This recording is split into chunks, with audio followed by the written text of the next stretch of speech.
Smart Bangladesh গঠনের লক্ষ্যে মাননীয় মন্ত্রী মহোদয় সারা বাংলাদেশে smartly Sheikh Russel digital lab সারা বাংলাদেশে ডিস্ট্রিবিউশন করবে কিনা। বিশিষ্ট পরমাণু বিজ্ঞানী ডক্টর ওয়াজেদ মিয়া বাংলাদেশের জন্য বাংলাদেশের পরমাণু শক্তি কমিশন প্রতিষ্ঠা এবং বাংলাদেশে পারমাণবিক বিদ্যুৎ কেন্দ্র স্থাপনের জন্য যে অসামান্য অবদান রেখে গেছেন তার জন্য আমরা আজকে তার বিদেহী আত্মার মাগফিরাত কামনা করি। মাননীয় সদস্য জনাব মোহাম্মদ মঈনুদ্দিন, ব্রাহ্মণবাড়িয়া 6।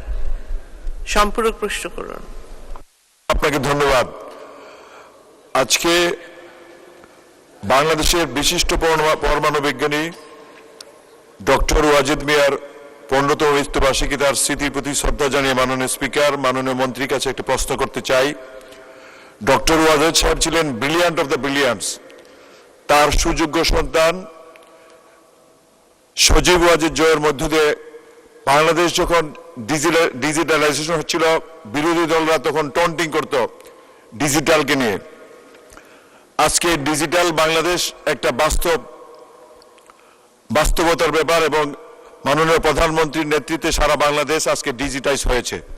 মাননীয় মন্ত্রীর কাছে এখন প্রশ্ন রাখতে চাই, স্মার্ট বাংলাদেশ গঠনের লক্ষ্যে মাননীয় মন্ত্রী মহোদয় সারা বাংলাদেশে smartly Sheikh Russel digital lab সারা বাংলাদেশে ডিস্ট্রিবিউশন করবে কিনা।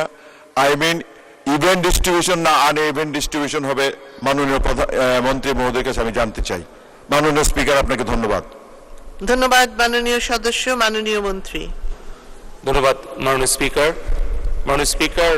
মাননীয় সংসদ সদস্য যথার্থই বলেছেন, বিশিষ্ট পরমাণু বিজ্ঞানী ডক্টর ওয়াজেদ মিয়া বাংলাদেশের জন্য বাংলাদেশের পরমাণু শক্তি কমিশন প্রতিষ্ঠা এবং বাংলাদেশে পারমাণবিক বিদ্যুৎ কেন্দ্র স্থাপনের জন্য যে অসামান্য অবদান রেখে গেছেন তার জন্য আমরা আজকে তার বিদেহী আত্মার মাগফিরাত কামনা করি এবং বিশিষ্ট পরমাণু বিজ্ঞানী ডক্টর এম.এ. ওয়াজেদ মিয়ার স্মৃতি বিজড়িত তার নিজের বিভাগ, নিজের জেলা রংপুরে আমরা একটি অত্যাধুনিক doctor Wazed Miah hi tech park নির্মাণ কাজ আমরা ইতিমধ্যেই শেষ প্রান্তে চলে এসেছি এবং নাটোর জেলায় ডক্টর ওয়াজেদ মিয়া কৃষি বিশ্ববিদ্যালয় স্থাপনের জন্য মাননীয় প্রধানমন্ত্রী অনুমোদন দিয়েছেন। এটির আইন প্রণয়নেও কাজ হয়ে গেছে এবং আজকে মাননীয় স্পিকার আপনার মাধ্যমে মাননীয় সংসদ সদস্য মহোদয়কে আশ্বস্ত করতে চাই যে ওনার ব্রাহ্মণবাড়িয়ায় ওনার নির্বাচনী এলাকায় আমরা Sheikh Russel digital computer lab স্থাপনের উদ্যোগ গ্রহণ করেছি। পাশাপাশি সারা বাংলাদেশের ভবিষ্যৎ নাগরিকদেরকে আমরা সৃজনশীল, উদ্ভাবনী, সমস্যা সমাধানকারী চতুর্থ শিল্প বিপ্লবের সাথে খাপ খাইয়ে নেতৃত্ব দেওয়ার মতো করে স্মার্ট নাগরিক তৈরি করার জন্য আমরা প্রাথমিক, মাধ্যমিক, উচ্চ মাধ্যমিক পর্যায়ে Sheikh Russel digital computer lab স্থাপন করছি। আমরা বিশ্ববিদ্যালয় পর্যায়ে আইসিটি ইনকিউবেশন সেন্টার স্থাপন করছি। আমরা জেলা পর্যায়ে Sheikh Kamal IT training and incubation centre স্থাপন করছি এবং বিভাগ পর্যায়ে আমরা হাইটেক পার্ক নির্মাণ করছি।